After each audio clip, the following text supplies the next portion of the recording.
नेता ने कहा था, वो कांग्रेस के प्रधानमंत्री ने कहा था इन संपत्तियों पर मुसलमानों का हक है। अरे भाई कब कहा था? सबसे पहली बात तो ये कब कहा था? ये झूठ परोसना बंद करें।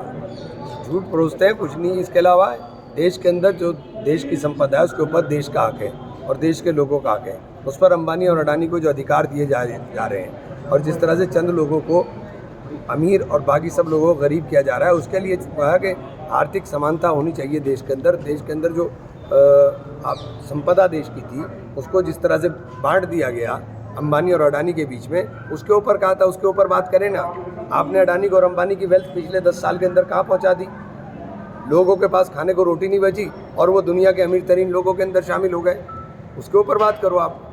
देश के प्रधानमंत्री कह रहे हैं कि मैनिफेस्टो में कहा गया है कि जो है मंगलसूत्र भी नहीं बच पाएगा। अगर मैनिफेस्टो में ये कहा गया है तो हम अभी चुनाव भी छोड़ देंगे, सब राजनीति छोड़ देंगे। झूठ परोसना बंद होना चाहिए। मंगलसूत्र का 55 साल राज किया है कांग्रेस ने सीधे सीधे। 70 साल में इन्होंने ये बताते हैं इन्होंने बर्बाद करके रख दिया देश। कहाँ खड़ा कर दिया? देश में ये बातें होंगी। प्रधानमंत्री जी को जवाब देना चाहिए कि 2 करोड़ नौकरी नहीं दे पाए, उसका जवाब क्या देंगे?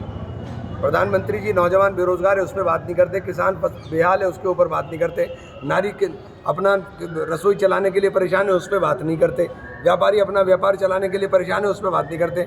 अंबानी और अडानी को प्रोटेक्ट करने के लिए इधर उधर की बातें करते रहेंगे।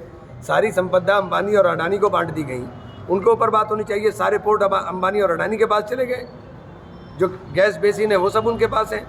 तो जो देश की धरोहर, जो देश की कीमती चीज़ें थी वो तो सब आपने बांट दी। ठीक है।